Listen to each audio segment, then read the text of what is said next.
नमस्कार दोस्तों, आज हम सुनेंगे कहानी का दूसरा और अंतिम भाग, जिसका नाम है भगवान के दर्शन। अगर आपने पहला भाग नहीं सुना है तो आप प्लीज़ उसे ज़रूर सुनें। जब वह किसान जल्दी जल्दी मंदिर की ओर जाने लगा तो कुछ ही कदम चला था कि उससे का किसी ने शॉल खींच लिया। अब उसने पीछे मुड़कर देखा तो एक उसे बच्चा दिखाई दिया।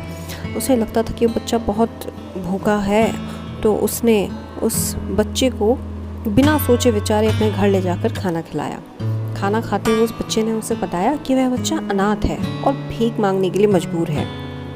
अब उस किसान को उस पर दया आ गई। अब उसने कहा कि कल शाम तुम फिर आना, मैं तुम्हें खाना ज़रूर खिलाऊंगा। यह कहते हुए उसने मंदिर जाने के लिए तीसरी बार अपने घर के दरवाजे को बंद किया और अब वह जल्दी जल्दी मंदिर की तरफ जाने लगा।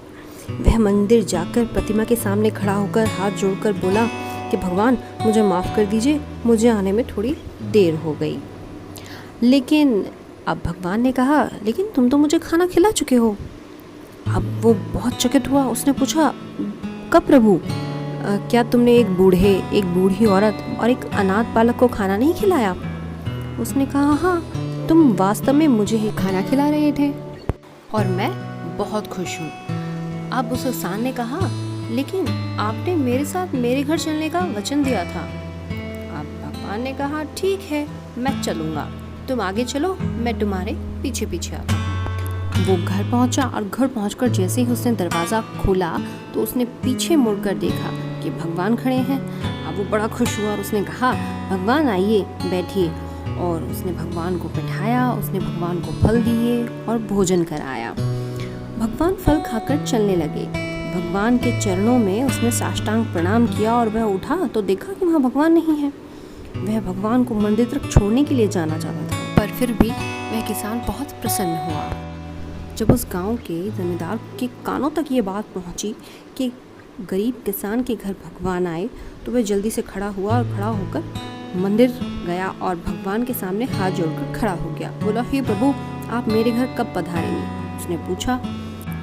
तब प्रभु ने कहा कि अच्छी बात है, घर जाकर मेरे लिए भोजन तैयार करो और तब मुझे बुलाने के लिए आ जाओ। जमींदार मुस्कुराता हुआ घर वापस गया और उसने अपने नौकर को बुलाकर भोजन तैयार करने के लिए कहा। जब भोजन बनकर तैयार हो गया तो जमींदार मंदिर की ओर चल पड़ा। जमींदार कुछ ही कदम चला था कि उसे किसी ने आवाज़ दी, ऐ मालिक, मैं सुबह से बहुत भूखी हूँ, किसी ने कुछ खाने को नहीं दिया, भगवान तेरा भला करेगा, कुछ खाने को दे दो। जमींदार को बड़ा गुस्सा आया। उसने कहा, जाओ जाओ, कहीं और जाओ। वो ऐसे कहकर आगे बढ़ा। वो कुछ ही कदम चला होगा कि उसे फिर किसी ने आवाज़ दी। उसने पीछे मुड़कर देखा तो एक बूढ़ा व्यक्ति है। अब उसने कहा कि कुछ खाने को दे दो बाबू, बहुत भूख लग रही है। जमींदार को इस बार बहुत तेज़ गुस्सा आया और उसने कहा, हटो, हट्टे कट्टे दिखते हो, कमा कर नहीं खा सकते, चलो चलो आगे बढ़ो। और ये कहकर वो आगे चल दिया। अब उसने सोचा भी नहीं था कि फिर कोई उसका रास्ता रुकेगा। तभी अचानक एक छोटा सा बच्चा आया और उसके सामने आकर खड़ा हो गया और पेट दिखाते हुए बोला, मालिक, मैं कई दिनों से भूखा हूँ, मेहरबानी करके कुछ खाने को दे दीजिए। जमींदार ने उसे धक्का देकर उसे हटा दिया और मंदिर की ओर तेजी से बढ़ गया। जब वह मंदिर पहुंचा तो वह हाँफ रहा था। एक बार फिर वह प्रतिमा के सामने आकर खड़ा हो गया और भगवान से बोला कि भगवान, चलिए, भोजन तैयार है, अब आप मेरे घर चलकर भोजन करिए। तो भगवान ने मुस्कुराते हुए कहा, लेकिन मैं तो पहले ही तुम्हारे पास जा चुका हूँ, मेरी ओर ध्यान देने के लिए तुम्हारे पास बिल्कुल भी समय नहीं था। जब मैं तुम्हारे पास आया था तो तुमने मुझे कह दिया कि जाओ जाओ, कहीं और जाओ। फिर तुमने मुझे कह दिया कि हट्टे कट्टे हो, कमा कर खाओ, और उसके बाद तो तुमने मुझे धक्का ही दे दिया। जब तुम्हारे पास मेरे लिए समय ही नहीं है तो फिर मैं अपना समय तुम्हारे लिए क्यों दूँ? भगवान ने कहा।